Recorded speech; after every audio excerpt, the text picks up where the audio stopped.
Bonjour et bienvenue sur ma chaîne. Mon nom c'est Solim, je suis entrepreneur agricole et passionné du monde rural.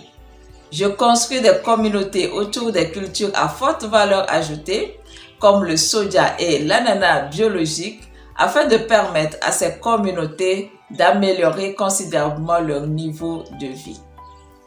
Vous êtes sur la chaîne des entrepreneurs qui impactent leur environnement.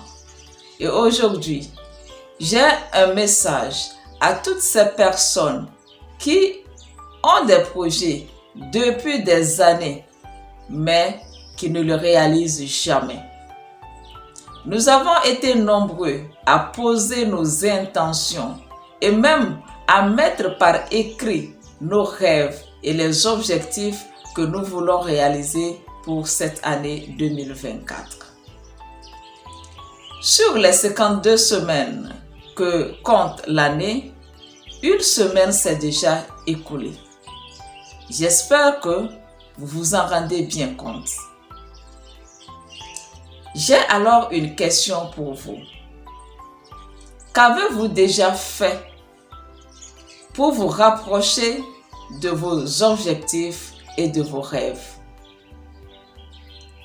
Ou bien, comme les années précédentes, vous vous accrochez encore à des excuses pour que vous ne passiez pas à l'action.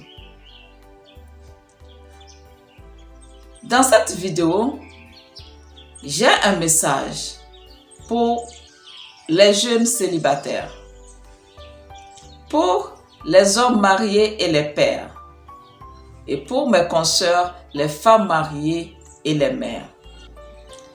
Toi, jeune qui m'écoutes, j'aimerais te rappeler qu'aujourd'hui, la vie, c'est le moyen. Je ne sais pas si c'est heureusement ou c'est malheureusement, mais aujourd'hui, lorsque tu n'as pas un métier, lorsque tu n'as pas d'argent, tu n'es pas considéré dans la société. Quand je parle de jeunes, je veux parler des jeunes célibataires qui ont au moins 25 ans. Si vous n'avez pas encore 25 ans, faites comme vous voulez. Vous pouvez continuer par vous amuser. Vous pouvez continuer par mener la vie que vous voulez. Mais lorsque vous franchissez la barre de 25 ans, commencez par prendre votre vie au sérieux. À 25 ans, vous êtes célibataire, vous avez le temps et la liberté nécessaires pour pouvoir vous déployer comme vous voulez dans la réalisation de vos projets. Prenez ce temps-là et prenez cette liberté pour vous former à des métiers qui vous permettent de gagner de l'argent. C'est très important. Formez-vous à des métiers qui peuvent vous permettre de gagner de l'argent. Dans la ville où je suis, il y a ces 3 dernières années, j'ai remarqué une tendance. Les jeunes dont les parents n'ont pas assez de moyens ont délaissé les formations ou bien les séries littéraires pour pouvoir se former sur des filières techniques qui leur permettent de trouver du travail une fois sortis de l'école. Par exemple, la maçonnerie, la plomberie, la menuiserie, etc. Ce n'est plus le moment d'acquérir des connaissances juste pour acquérir, mais lorsque vous vous engagez dans une formation, assurez-vous que cette formation est capable de vous permettre de gagner votre vie. Un deuxième conseil que je vais vous donner, pour beaucoup parmi vous, il va falloir quitter la maison des parents. C'est un conseil que j'ai donné il y a quelques jours à un jeune. Ce jeune-là, je l'ai connu ici en ville au moment où il fréquentait le lycée. Mais à un moment donné, je l'ai perdu de vue. Et pour moi, c'est normal puisqu'il avait eu son bac. Je me suis dit, soit il est parti à Lomé, soit il est parti à Kara pour continuer ses études universitaires. Mais comme je collecte aussi du soja dans des villes, dans les villages environnants et même dans les villages reculés, un jour, je l'ai aperçu dans un village. Et étonné, je lui ai demandé qu'est-ce qu'il faisait là. Il m'a dit qu'après son bac, ses parents n'avaient pas le moyen de l'envoyer à l'université. Donc, il les a rejoints au village pour pouvoir les aider dans les activités champêtres. Mais le village dans lequel je l'ai vu, c'était un village reculé où il n'y avait pas d'électricité, pas d'eau, un endroit isolé. Je lui ai dit donc, mais qu'est-ce que tu fais dans ce lieu? Quelle perspective de développement envisages-tu en restant ici? Il m'a dit que comme il n'avait rien à faire comme travail, pour se prendre en charge, il a préféré rejoindre ses parents. Au moins ici, il a de quoi manger. Sa maman prépare et il peut manger. Vous voyez? C'est parce que sa maman peut préparer, qu'il peut manger, qu'il n'a pas à payer de loyer. C'est pour cela qu'il se trouve dans cet endroit-là. Mais sachant que cet endroit ne favorisera en rien son développement. Pour plusieurs d'entre vous, jeunes, qui avaient au moins 25 ans, parce que c'est de vous que je parle, c'est parce que vos parents continuent par subvenir à vos besoins que vous n'avez pas encore, ou bien vous n'avez pas encore ce courage de vous réaliser. Quittez la maison familiale et allez vous prendre en charge. Lorsque vous aurez faim, lorsque vous aurez froid, lorsque vous serez frustré, en ce moment, vous aurez le courage nécessaire et votre intelligence va s'ouvrir pour que vous puissiez vous prendre en charge. Mais tant que vous restez dans cette zone de confort, rien ne se passera. Et je parle bien évidemment pour les jeunes filles également, célibataires. Vous savez, aujourd'hui, il n'y a plus cette question de se dire que même si je ne travaille pas en tant que femme, je vais me marier et on prendra soin de moi. C'est bien possible. Vous pouvez trouver un mariage. Vous pouvez rentrer dans un mariage. Mais c'est la façon dont on va vous aimer que vous-même, vous n'allez pas aimer. Prenez votre vie en charge. Aujourd'hui, la vie coûte cher. Et les hommes sont à la recherche de femmes qui peuvent aussi leur permettre de payer des factures et prendre en charge financièrement les dépenses de la maison. Donc, il n'est pas question de se dire que même en tant que jeune fille, jeune femme célibataire, de se dire que même si je ne me débrouille pas, même si je ne cherche pas à gagner de l'argent, on prendra soin de moi. Alors, c'est le message que j'ai pour vous, jeunes personnes. Je vais maintenant m'adresser aux maris et aux pères. Avec tout le respect que je vous dois, permettez-moi de vous donner 2 conseils. La première, mari ou père, soyez ambitieux pour votre famille. Soyez ambitieux pour votre femme. Soyez ambitieux pour vos enfants. Nombreux parmi vous travaillent d'arrache-pied très dur pour assurer les besoins élémentaires de leur famille. Mais ce que vous gagnez n'arrive pas à assurer au-delà de cela. Nombreux d'entre vous n'arrivent même pas à offrir un cadeau à leur femme sur toute l'année. De janvier à décembre, il n'y a aucun moment où vous avez un reste d'argent pour pouvoir faire plaisir aux membres de votre famille. Vos enfants vont dans des écoles d'où l'éducation ou l'encadrement est douteux. Mais vous vous contentez de cela parce que vous vous dites que vous n'avez pas d'argent pour le mettre dans les meilleures écoles. Là n'est pas le problème. Mais là où je trouve que c'est vraiment un problème, c'est que cette situation ne vous dérange même pas.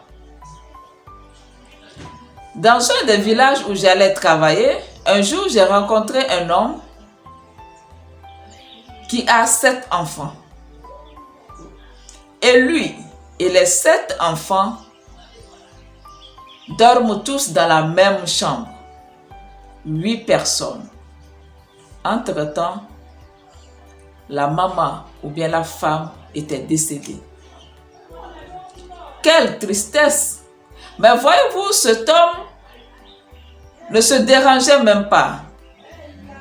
Ne se disait même pas que sa situation est déplorable et qu'il va falloir changer les choses.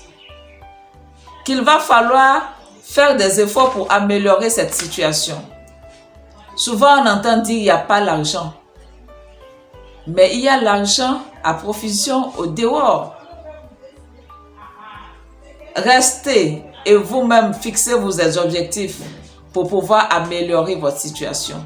Soyez ambitieux, s'il vous plaît, pour votre famille. Renseignez-vous auprès de ceux qui s'en sortent, auprès des hommes qui donnent de meilleures conditions à leur famille, pour voir comment ils s'y prennent. Mais tant que cette situation ne vous dérange pas, tant que vous trouvez que c'est normal de vivre cette vie de souffrance, de vivre dans cette médiocrité, vous ne trouverez jamais la solution pour pouvoir vous en sortir. Et vous allez voir, il n'y a pas la joie dans la maison. Encore une fois, s'il vous plaît, soyez ambitieux pour votre famille. Et ne vous contentez plus du peu. Cherchez davantage pour offrir de meilleures conditions à votre femme et aux membres et aux enfants et à vos enfants. Alors, le deuxième conseil, c'est que mettez à contribution vos femmes dans la réalisation de vos objectifs. Permettez que vos femmes brillent à côté de vous. Parce que lorsqu'elles vont évoluer, elles aussi, elles vont contribuer à améliorer les conditions de la maison. Vous ne pouvez plus tout faire seul. Permettrez à vos femmes de vous aider. Je le dis parce que, généralement, il y a certains hommes qui pensent que lorsqu'ils vont permettre à leurs femmes de travailler, elles vont rentrer en concurrence avec elles. Ou bien elles ne seront plus soumises. Ça dépend. Peut-être vous avez raison. Mais donnez la chance à vos femmes de briller à vos côtés. Pendant que vous travaillez à assurer le quotidien de la famille, permettrez à vos femmes de mettre en place et de développer des projets qui vont aider la famille dans le futur. Ainsi, vous serez équilibré. Lorsqu'une femme est canalisée sur un projet, il y a beaucoup de choses, beaucoup de distractions ou bien beaucoup de problèmes que cela va vous éviter. Voilà donc les 2 conseils que je vous donne à vos maris et parents. Encore une fois, avec tout le respect que je vous dois. Je m'en vais maintenant parler aux femmes mariées et aux mères, mes consoeurs. Je me sens beaucoup plus à l'aise à parler avec vous parce que nous sommes tous dans la même situation. J'ai également 2 conseils pour vous.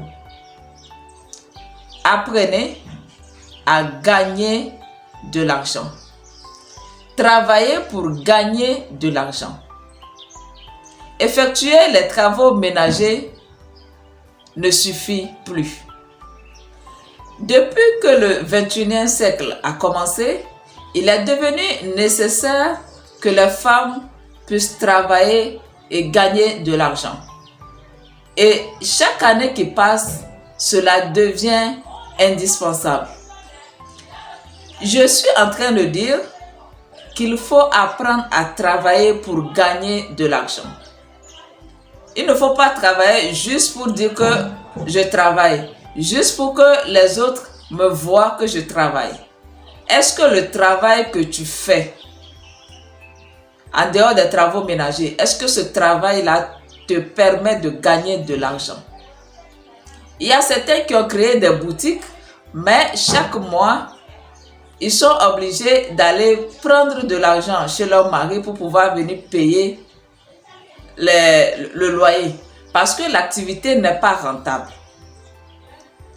Donc, quand je dis que votre travail doit vous rapporter de l'argent, c'est que vraiment votre travail vous permet de gagner suffisamment d'argent pour prendre en charge les charges fixes même de l'entreprise, ou bien de votre atelier, ou bien de votre boutique. Et en plus, cela vous permet de dégager une marge. Ce n'est plus nécessaire de faire semblant de travailler. Travaillez vraiment pour gagner de l'argent. Il y a de cela 6 ou 7 ans, lorsque j'étais obligée de revenir à mes travaux ménagers pour des raisons de maternité, je ne travaillais plus à l'extérieur pour gagner de l'argent. Je fréquentais un groupe de femmes qui étaient dans la même situation que moi. Vous voyez, on dit, ceux qui se ressemblent s'assemblent. Mais à un moment donné, moi, j'ai ressenti le besoin d'entreprendre pour pouvoir améliorer ma situation ou pour pouvoir gagner de l'argent. Mais je voulais aussi entraîner les autres dans le même chemin. Et là, on me sortait des excuses. Elle ne voulait pas entreprendre une activité. Je me rappelle qu'il y a généralement 3 excuses qu'elle me présentait. Premièrement, il y a certaines qui me disaient « Oh, moi, mon mari ne veut pas que je travaille. Mon mari ne veut pas que je travaille. » Est-ce réellement le cas? Posez-vous les vraies questions. Quel type de travail votre mari ne veut pas que vous exercez? Quel type de travail? Ça existe bel et bien. Des maris qui ne veulent pas que leurs femmes travaillent. Et même pour ça, je me rappelle d'une anecdote. Un jour, il y avait un homme qui était venu sur mon lieu de travail pour pouvoir bénéficier du Wi-Fi afin de télécharger certains documents. Pendant qu'il téléchargeait les documents, il me disait que bon, lui, il ne veut pas que sa femme travaille. Il a dit à sa femme de rester à la maison pour s'occuper des enfants. Lui, il va sortir travailler et venir prendre en charge la famille. Mais il a supplié sa femme, il a dit à sa femme, s'il te plaît, je ne peux pas t'acheter de pagne, je ne peux pas t'acheter de maquillage pour les cheveux, tout ça, je ne peux pas.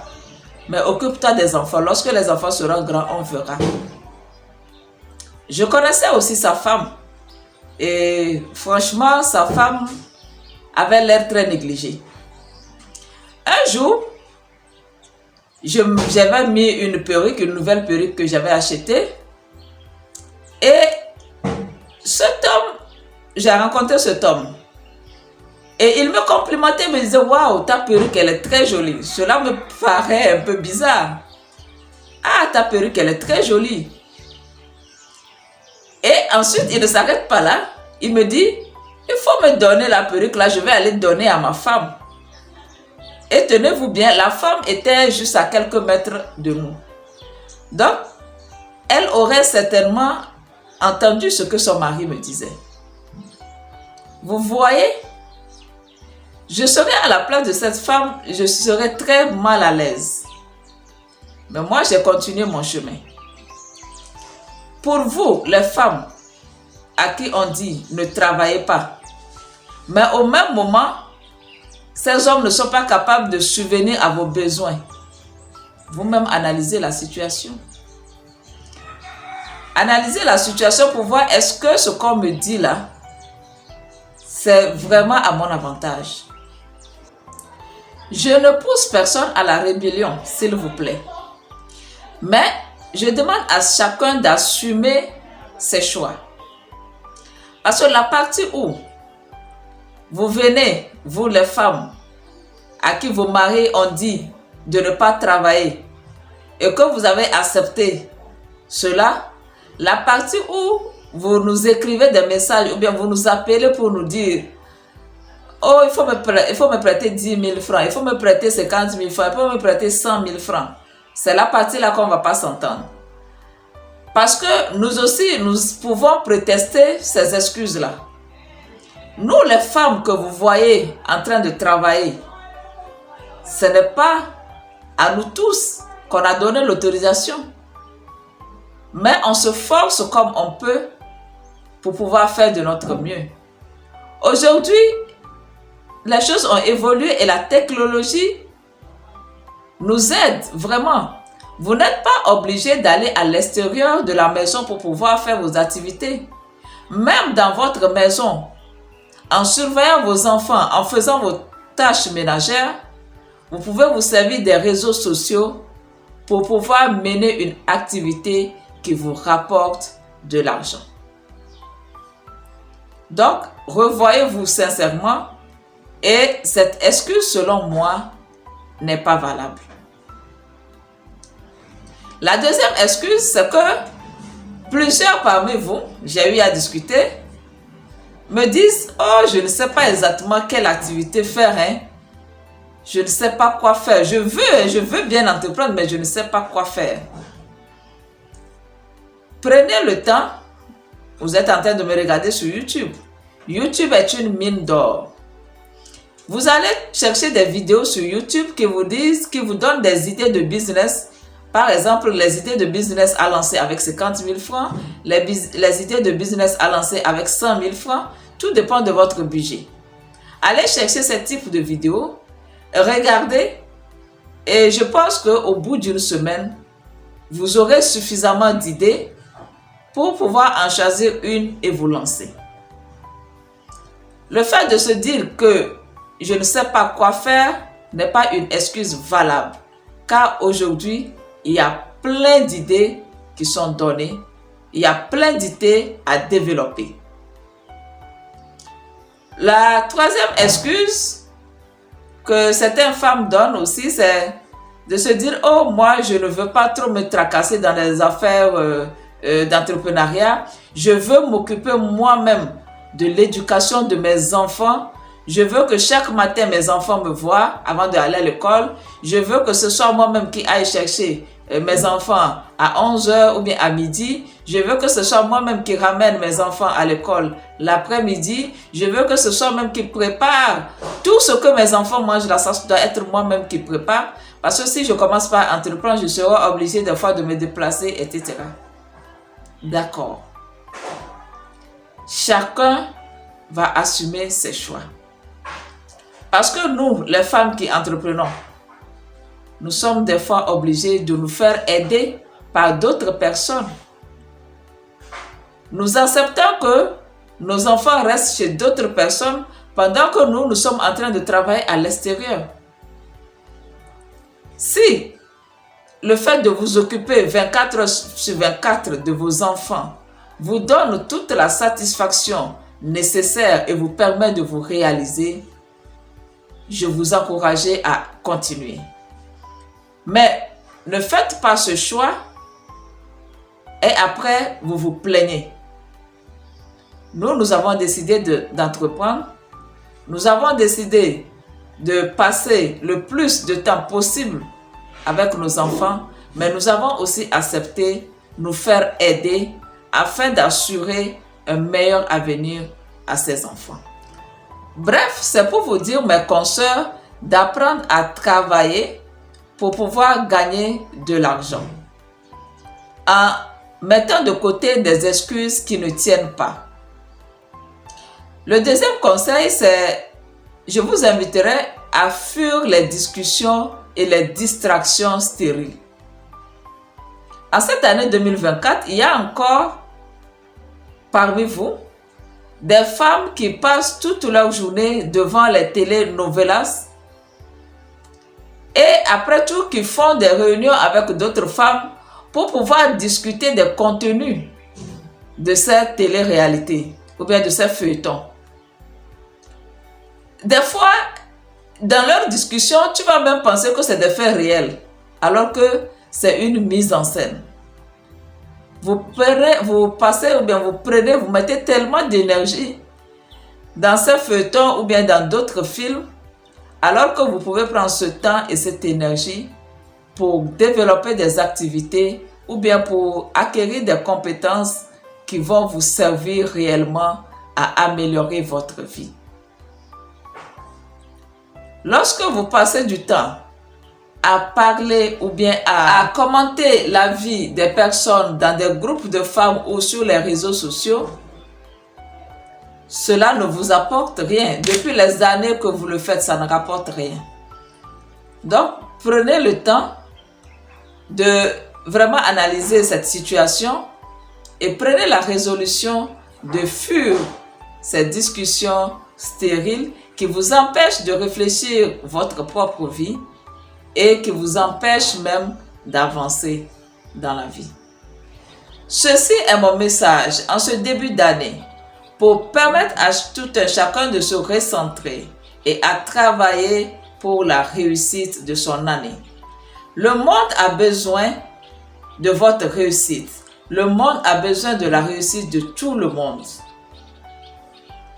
Je vous remercie pour m'avoir suivi jusqu'à la fin. Merci pour votre temps de visionnage.